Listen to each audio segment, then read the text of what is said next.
नमस्कार योगेंद्र जी। 1750 से 1760 के बीच में हरियाणा में एक सैन्य उथल पुथल थी और वो किस प्रकार का दौर था, क्या सैन्य गतिविधियां उस दौरान रही? ये एक दशक, वैसे एक दशक किसी भी समाज या इलाके के इतिहास में ज़्यादा लंबा नहीं वक्त होता है जी। लेकिन ये जो दशक था हमारे इतिहास का एक बहुत महत्वपूर्ण दशक था जी। इसके बारे में जिक्र करने से पहले मैं थोड़ा सा भूमिका बनाता हूँ। जी। यह समय था, जैसा कि हम पहले बात कर चुके हैं, लगभग 1669 में गोकुल का विद्रोह हुआ था औरंगजेब के खिलाफ। लेकिन गोकुल का विद्रोह कोई पहला विद्रोह नहीं। अगर आप मुगल इतिहास को पढ़ेंगे तो लगभग हर एक अकबर के समय, उसके जहांगीर के समय, शाहजहां के समय जी भी विद्रोह जाटों के होते रहे हैं। और उससे पहले अगर आप चले जाएं तो सल्तनत के टाइम पे खुद कुतुबुद्दीन ऐबक को आना पड़ा था झांसी का, जब घेरा डाल लिया था लोगों ने। तो एक ये आप कह सकते हैं कि एक बहुत लंबा इतिहास है रेजिस्टेंस का, विद्रोह का, जब भी शासन ने किसान के ऊपर गलत नीतियाँ या लगान ज़रूरत से ज़्यादा लगाने का कोशिश की है। जी।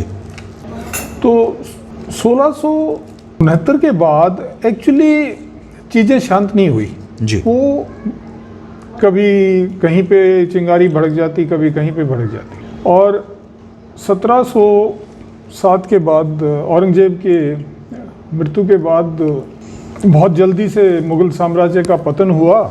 और जो मुग़ल सम्राट का खुद का जागीर था, जिसका कि हरियाणा हिस्सा था, और ये अलीगढ़, मेरठ, ये एरिया भी उसी का हिस्सा थे, इसके ऊपर सबकी नज़र आ गई। जी। तो इस इलाके के अंदर हर कोई उस जागीर के किसी हिस्से को हड़पने की कोशिश कर रहा था, या जो उसके बादशाह के खुद के वजीर वगैरह थे वो उनको रोकने की कोशिश कर रहे थे। तो एक बड़ा आम जो किसान था, नागरिक था, उसके लिए ये समय बड़ा ख़राब हो गया था। उसे ये नहीं पता था कि कौन शासक है और कौन लुटेरा है। लुटेरे और शासक में फ़र्क ख़त्म हो गया। तो जाटों ने संगठित होना शुरू कर दिया। ये जो संगठित हुए हैं, ये आप चंबल नदी के उस पार गोहाट में, इस पार जब आओ तो धौलपुर, भरतपुर, बल्लभगढ़, और शुरुआत में तो ये जो आजकल सिख राज्य हैं, जींद और पटियाला वगैरह के, ये भी अपने आप को जाट ही कहते थे। तो ये सब संगठित होके उनका इस अफरा तफरी का मुकाबला कर। जी सर, इस दौरान हरियाणा मतलब सबसे ज़्यादा प्रभावित रहा है। हाँ, क्योंकि डिस्टर्बेंस में, क्योंकि हम खालिसा जो जागीर थी, मतलब बादशाह की खुद की जागीर थी, उसका हिस्सा थे। जी। तो बादशाह की पावर खत्म हुई तो लोगों का उसके ऊपर एक तरह से वो हो गया ना कि रंगीला का ही शासन था उधर। रंगीला 1748 में जा चुका था। तो कौन संभाल रहा था दिल्ली की गद्दी को? उसके बाद ये बारी बारी से बड़े जल्दी से कई आते हैं, आलमगीर वगैरह। तो इस दौरान, लेकिन अपना फोकस हम रखेंगे इस पे, जाटों पे। जी। तो इस दौरान एक इम्पॉर्टेंट हस्ती हैं जिनके बारे में बहुत कम जिक्र होता है। जी। वो है ठाकुर बदन सिंह। ठाकुर बदन सिंह। बदन सिंह जी। ठाकुर बदन सिंह पिता थे सूरजमल के। जी। और वो जो जयपुर राजा के 53 ठिकानेदार थे, उनमें से एक थे वो। जी। ठिकानेदार का मतलब होता है कि वो अपने एरिया से टैक्स कलेक्ट करके दे। तो बदन सिंह एक बड़ा दूरदर्शी व्यक्तित्व है। उन्होंने जयपुर के राजा के साथ अपने संबंध ठीक रखते हुए, जी, जो पहले खराब हो गए थे, जैसा हम पहले बात कर चुके हैं कि सवाई जयसिंह ने तो एक पूरा युद्ध छेड़ा था जाटों के खिलाफ। जी। उसके बाद से जब से बदन सिंह आए और उधर ईश्वरी सिंह राजा बना जयपुर का, तो इन्होंने अपने संबंध ठीक रखे। जी। और बदन सिंह ने ध्यान देना शुरू किया ये खालिसा जो ज़मीन जिसकी हम बात कर रहे हैं, जी, कि वो अपने आप को जयपुर की तरफ बढ़ाने के बजाय इधर बढ़ाने लग गए। और ये करने से इस समय एक बड़ा अपने आप में एक रोचक किस्सा है कि कैसे जाट गांव अलीगढ़, मेरठ के इलाके में स्थापित हुए नए जाट गांव। जी। और वो सब बदन सिंह की ही शय से हुए थे। जी। और उन्होंने मेवात का एरिया जो था वो भी खालिसा ज़मीन का जागीर का हिस्सा था, उसके ऊपर भी उन्होंने कब्जा कर लिया था जी। और वहाँ का जो मुगलों का नियुक्त था बड़गुजर, उसको उन्होंने मार दिया था। ये बैकग्राउंड है 1753 से पहले का। अफरा तफरी है, एक नए राज्य का उदय हो रहा है। बदन सिंह एक दूरदर्शी व्यक्ति है, वो अपने से ताकतवर के साथ झगड़े नहीं मोल लेता, जिधर उसको जगह दिखती है उस तरफ वो फैल रहा है। तो जो अपना साउथ हरियाणा है इस तरफ उसका फैलाव हो गया है, मेवात में वो आ गया है। रेवाड़ी का जो ये राव वगैरह और इस्तेमार थे वो सब उसको टैक्स दे रहे हैं और राजपूत अपने वापस सिमट रहे हैं, वो राजस्थान की तरफ सिमट रहे हैं। मराठे फैल रहे हैं, मराठे उस एक तरह से इसके बादशाह के इस्तेमार बन गए थे, उन्होंने बादशाह का तरफ से टैक्स कलेक्शन का ठेका ले लिया था। सिख जो थे वो अब उभर रहे हैं, अभी तक वो कोई खास बड़ी पावर नहीं है लेकिन उभर रहे हैं और उन्होंने ये लूट मार के लिए नॉर्थ हरियाणा और भटियाना वगैरह में हमले शुरू कर दिए। ये हालत है उस समय की। जी। 1753 में मारवाड़ जोधपुर का जो राजा है उसका देहांत हो जाता है और वहाँ पे गद्दी के 2 दावेदार खड़े हो जाते हैं। उनमें से एक का नाम है भगत सिंह।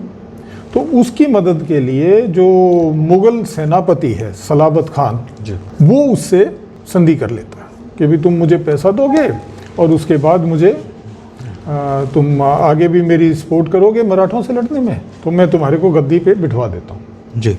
और वो दिल्ली से चलता है, वो पटौदी पहुँचता है, पटौदी से वो आगे निकलता है और वो नीमराना का जो किला था जो उस समय जाटों के पास था, उसके ऊपर वो कब्जा कर लेते। तो इस स्टेज पे बदन सिंह उसको पत्र लिखते हैं और कहते हैं भाई ये मेरा इलाका है और आप मेरे इलाके में गलत घुस रहे हैं। तो सलाबत खान उसका जवाब देता है कि ये तुम्हारा इलाका नहीं है, तुम कौन होते हो, ये तो बादशाह का खालिसा जागीर है और तुम घुसे हो मेवात में और तुम्हारे को मैं 2 करोड़ रुपए का दंड लगाता हूँ, या तो दंड दे दो या युद्ध के लिए तैयार।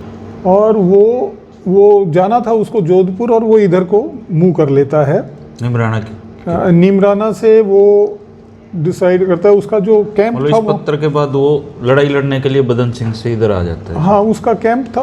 असल में पुराना जो रास्ता था ना जी, दिल्ली से अगर आप राजस्थान की तरफ जाते थे जयपुर और मारवाड़ की तरफ, तो वो इधर से ही जाता था। अब पुराना जयपुर रोड भी अगर आप देखोगे तो नजफगढ़ के ईस्ट से निकलता है, वो आज भी उसी पुराने रास्ते को फॉलो करता है। वो जाता है नारनौल, नारनौल से फिर वो शेखावटी में घुस जाता है और जयपुर पहुंचता है और जयपुर से आगे फिर निकल के जोधपुर जाता है। ये पुराना मुगल समय का रास्ता था, उस रास्ते को उसने लिया हुआ था जी। तो उसका कैंप था नारनौल में और वो अपने सिर्फ सैनिकों को लेके गया था नीमराना, तो वो वापस वहाँ पे आ जाता है। तो ये स्टेज है जिसके ऊपर जो उसके साथ खेले वो एक्सपेक्ट ही नहीं कर रहा था कि उसके ऊपर हमला होगा।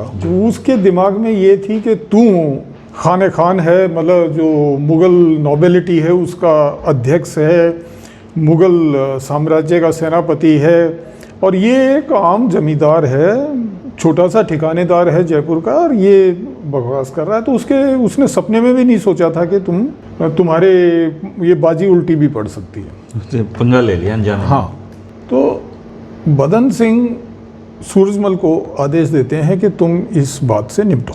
उनके बेटे? हाँ, अपने बेटे को जी। असल में उस समय तक ऐसा हो गया था कि बदन सिंह खुद ज़्यादा चलने फिरने के लायक नहीं थे, उनको गठिया बा वगैरह था और काम सारे सूरजमल ही देख रहे थे जी। तो सूरजमल 5000 घुड़सवार और ऊंट सवारों को लेके निकलते हैं। इसमें उनके साथ हैं 2 भाई गोकुल और सूरतराम, बलराम है इधर बल्लभगढ़ वाला, प्रताप सिंह जो खुद उनका छोटा भाई है सूरजमल का, वो उनके साथ है, हर नारायण एक बड़ा वीर योद्धा हुआ है, वो उनके साथ है। तो ये उस 5000 सैनिक टोली का हिस्सा है जिसको लीड कर रहा है सूरजमल जी। मुगल कैंप लगाया हुआ है सराय शोभाचंद पे। सराय शोभाचंद जो है वो है नारनौल से 15 किलोमीटर पूर्व में। अच्छा। आज भी है वो गांव, मेरे ख्याल में उसको शोभापुर कहते हैं आजकल। उस टाइम सराय शोभाचंद नाम था उसका, वहाँ सराय थी। तो उस सराय में वो अच्छा, खुद सराय। हाँ, सराय में खुद सलाबत खान। नारनौल एक बहुत महत्वपूर्ण स्टेजिंग कैंप था और केंद्र था मुगल साम्राज्य के दौरान, परगने का केंद्र था। और वहाँ सराय में सलाबत खान रुका हुआ था। हाँ, और उसके आसपास उसका कैंप लगा हुआ है। तो वो उनको 30 जनवरी को बड़ा अचंभा होता है जब उनके जो रोजाना घास वगैरह काटने वाले जो उनके जानवरों के लिए घास लेने जाते थे, उनको वो जाट वापस भगा देते हैं सूरजमल के। तो उनको एकदम से बड़ा आश्चर्य होता है, ये फौज कहाँ से आ गई और जिसने तुम्हें घेर लिया है। तो इसका अच्छा, उनके चारों तरफ घेरा डाल दिया। घेरा डाल दिया और उनको पता भी नहीं लगा जी। ये जो है अपना असद खान और फतेह अली, हरावल जो था मुगलों का, वो फतेह अली, हरावल शब्द है पर्शियन भाषा का जिसका मतलब एडवांस गार्ड, जो आगे रहने वाले सैनिक होते हैं। तो फतेह अली उसको कमांड कर रहा था, सलाबत खान का जो सेना में था। तो वो जाता है वो फिर भी ये सोच रहे हैं कि कोई हल्की फुल्की बात है, तो उसको भी मार देते हैं जाट। और उसको कोई 3 किलोमीटर सराय शोभाचंद से आगे ये लड़ाई होती है और वो फतेह अली भी मारा जाता है। और असद खान एक और था महत्वपूर्ण मुगल नोबल, वो भी मारा जाता है। ये जो 1 जनवरी को युद्ध होता है जिसके अंदर उसकी मेन सेना सलाबत खान के नेतृत्व में लड़ती है, और उसका जो मुगल सेना थी वो जिस समय युद्ध में जाती थी तो एक सेंटर होता था जिसके अंदर इस लड़ाई में सलाबत खान था, एक जरंगर यानी बाएं वाला और एक बरंगर यानी दहने वाला दस्ता। तो दहने वाला जो दस्ता था उसके ऊपर मेन हमला आता है सूरजमल का जी। और उसमें वो हाकिम खान उसको कमांड कर रहा था, उसको लगभग ये ख़त्म कर देते हैं। तो अगर आप देखें सलाबत खान की जो सेना थी वो 20-22 हज़ार थी, तो उसमें से 10,000 सेंटर में, 5-5 हज़ार साइडों पे, तो लगभग 5,000 सैनिक उसके अब तक मारे जा चुके हैं। हरावल और मतलब मेन लड़ाई शुरू ही नहीं हुई थी अभी, बस यही थी। इसके बाद तो लड़ाई होती ही नहीं, वो पैनिक कर जाते हैं मुगल सैनिक और वो भाग के वापस नारनौल आ जाते हैं। और वहाँ से सलाबत खान फिर संधि का उसको संदेश भेजता है जी। तो जो संधि भी हुई वो बड़ी इंटरेस्टिंग है। आजकल हम लोग वो चीज़ें भूल गए हैं शायद। तो संधि में अब सूरजमल का हाथ ऊपर है, तो वो जो चाहे शर्त लगा सकते हैं। वो शर्त क्या लगाते हैं? पहली बात तो ये कहते हैं कि भरतपुर राज्य की जो सीमाएं आज के दिन तुम उनकी इज्जत करोगे, उनके अंदर नहीं आओगे, वो मान लेते हैं। दूसरा वो कहते हैं कि पीपल को नहीं काटा जाएगा पूरे मुगल साम्राज्य में, वो मान लेते हैं वो। अच्छा जी। हाँ, तो पीपल का हमारी सभ्यता में जो महत्व है वो आजकल इतना नहीं है, इसके बारे में फिर कभी बात करेंगे। पीपल का हमारी सभ्यता में बहुत महत्व रहा है जी। और उसके बाद वो कुछ और हिस्सा जो था, जो उस समय इधर नारनौल के आसपास का और कोट कासिम वगैरह के आसपास का, उसके दीवानी अधिकार भी सूरजमल ले लेता है 15 लाख रुपए सालाना के एवज में। 15 लाख सालाना सूरजमल को देने ना वो बादशाह को देगा और उसके एवज में उससे वो टैक्स वसूल करेगा। तो टैक्स हो सकता है वहाँ से वो 20 लाख 30 लाख वसूल करे, बाकी उसका हो गया। तो एक तरह से वो अपने राज्य को सुरक्षित कर लेता है। और भाई, लेकिन ये छोटी विजय है। इस युद्ध से सबसे बड़ी विजय जो ये बैटल ऑफ नारनौल थी जी। ये बैटल ऑफ सराय शोभाचंद है। सराय शोभाचंद। बैटल ऑफ नारनौल हुई है 1857 में जोधपुर लीजन और ब्रिटिशर्स के बीच में। बैटल ऑफ सराय शोभाचंद से हासिल ये हुआ कि एक तो भरतपुर राज्य की सियासत, सीमाएं सुरक्षित हुई, मतलब उनको सम्मान होने लगा जी। दूसरा वो जो धार्मिक पॉइंट था, उन्होंने कल्चरल पॉइंट, धार्मिक नहीं कल्चरल पॉइंट जो था वो उन्होंने लिया। लेकिन ये छोटे एडवांटेज थे। मेन एडवांटेज जो इनको हुआ है वो है कि ये लड़ाई जाटों का राष्ट्रीय स्तर पे आगमन है। अच्छा जी। अब इससे आगे हिंदुस्तान में जो भी कुछ होगा अंग्रेज़ों के आने तक 1803 तक, उसमें जाट एक महत्वपूर्ण भूमिका निभाते हुए मिलेंगे। ये क्यों ऐसा हुआ कि उन्होंने ये जो युद्ध था इसमें उन्होंने मुगल सेनापति को हराया था। जी। उस समय मुगल सेनापति उस समय तक महत्वपूर्ण उसको थे भारत के किसी सेनानायक ने नहीं हराया था। सर। जी जी नादिर शाह और अब्दाली तो बाहर के थे, जी यहाँ वाले से किसी से वो उस लेवल का सेनापति नहीं आ रहा था तब तक। जी और ये जो संधि हुई है इसमें जयपुर, आपको मैंने शुरू में इसलिए भूमिका में बताया था कि बदन सिंह ठिकानेदार था जयपुर का, जी, लेकिन अब वो संधि कर रहे हैं बादशाह से। सीधे बादशाह से। जी, हाँ, और जयपुर जो है वो बादशाह का ही अधीन है। अधीन है। तो एक तरह से इस युद्ध के बाद बदन सिंह और जयपुर बराबर की बराबर हो गए। personality हो गई। जी, मतलब एक समय में बदन सिंह का जो रुतबा था वो जयपुर के महाराजा के बराबर इस युद्ध से आ इस गया। युद्ध से हो गया। जी, तो इस युद्ध ने एक सबॉर्डिनेट पावर को इक्वल पावर बना दिया इन दी अफेयर्स ऑफ हिंदुस्तान। हिंदुस्तान। तो ये बाकी चीज़ों से ज़्यादा बड़ी जो इसका महत्व है वो ये है कि आज के बाद से सूरजमल जो है वो मंत्रणा कक्ष में बराबर बैठेगा। जी, महाराजा के।